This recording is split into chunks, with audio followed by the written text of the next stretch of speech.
All right, finally almost 100% complete on this update, restoration type project on this Voice of Music 976-1 from 1967.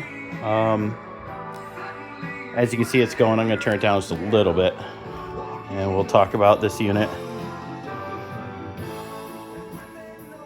Okay, so as I mentioned, built in 1967 in Benton Harbor, Michigan.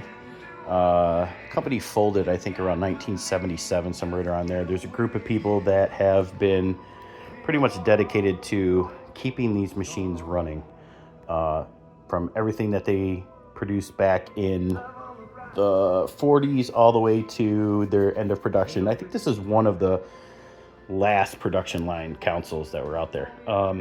So what I've done to it, what I've still got to do to it, and we'll just run through that really quick. So as you can tell, or if you know anything about it, I've replaced the speaker grills from the original fabric, but I've saved the original fabric. It's just completely worn out. So I'm just going to leave that inside so that we always have it if we want to ever sell it or return it back to even more of its original quality or original liking here. Let's see. So what else have we done to this? We cleaned it up really good. What I do still need to do is go over it a little bit one more time with, here's a product that I used. This was not too bad. So we use Restore and Finish. I'm going to hit it with some triple aught steel wool. We're going to clean that up, get it looking real nice. And then after that dries and cleans up, we're going to hit it with Howard's Feed and Wax. Same company. This stuff's really nice. You can use a lot of different things.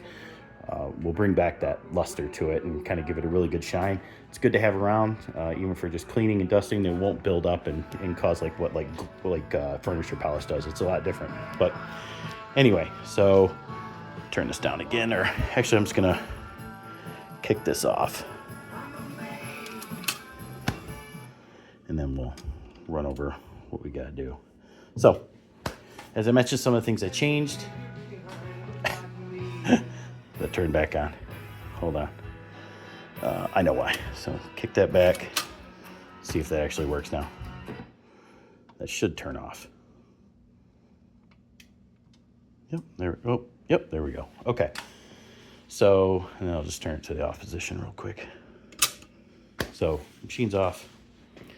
Let's see, what did we do to this thing besides cleaning it up, and what else do we still have left to do? I put legs on there, 8-inch mid-century modern angled legs. We put those on there.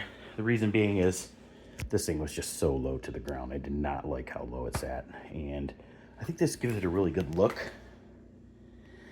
Just drilled some screws in the bottom. Luckily hardwood, all hardwood, not fiber, board in the bottom, so those legs will hold up, and you can take them off if you want. So again, returning it to original as much as we can. We still got the back panel off right now. Just had the whole amp redone, everything cleaned. I cleaned everything top to bottom. Had the whole changer rebuilt. New Molex plug that rotted out, so we had that fixed. Speakers are going strong, or at least the woofers are. This tweeter, I think, has a problem. I might have to replace it. I don't hear it, so either a wiring issue or that resistor or capacitor right there needs to be swapped out. It's not getting the frequency. Something like that. So we'll hit it with the multimeter and see exactly what's going on there. Hinges are all good. Amazingly enough, the people that make these hinges are still in business, and you can actually buy them. So a little cleanup on the side. As you can see, it's a little, maybe there's a little water damage or something at some point in its life, so we're gonna get that cleaned up. Some cup marks. This is what we're going to be getting out of here next and cleaning up. Let's see.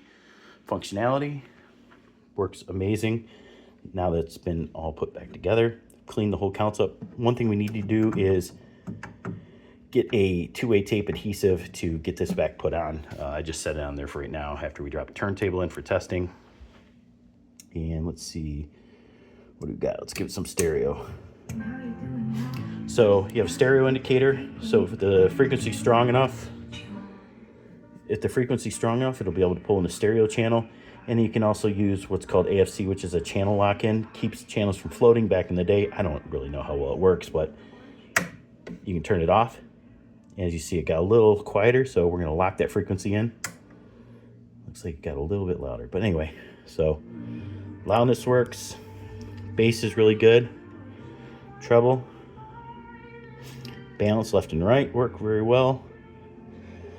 Functions that we have for this are stereo, AM, off, and phono.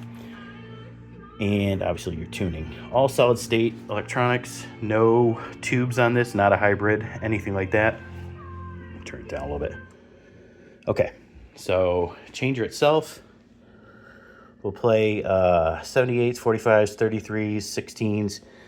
It's a pretty nice changer because you can just, I think you can load up to 8 albums on here. They'll drop consecutively, and there's some controls over here. And you can play 10-inch records by flipping over the needle itself over to 10-inch. Let's get that locked down. And yeah, everything's looking good here. Doing well. Oh, and your 45 cartridge, looks like it's never been used, so probably very seldom was out of there. One thing we have left to do here is to add Bluetooth to it.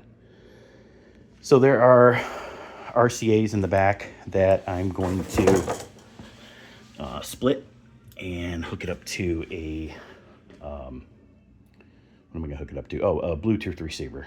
And we're going to see how that works. I've got some reservations about it because it sounds like the motor for the turntable will need to be on and spinning for it to kick the amp on to then feed the frequency to the amp through the RCA. So a little bit of a workaround because this does not have any auxiliary outs, nothing of that sort. So that kind of sucks, but we'll deal with it in this way. Old school RCAs are a little bit different too. They seem like they're a little bit smaller and tighter, and it seems like the posts are a little bit longer on there, so it's hard to get it 100% accurately put on. So we'll be dealing with that as well. And then last but not least, we will add this inside of the case itself. This will become the new power cord. Has a surge protector in there. It's got USB-C on it, USB-A on there as well. And that's what we're going to be wiring the Bluetooth receiver in there with, and then plugging the whole stereo in there so it's surge protected. Oh, and then one last thing is we're going to drop lights around the bottom. So next video, you will see the Bluetooth working, and then hopefully the lights. And then we'll have it all put together, and we will be done. So check next video, and we'll see where we are then. Thanks.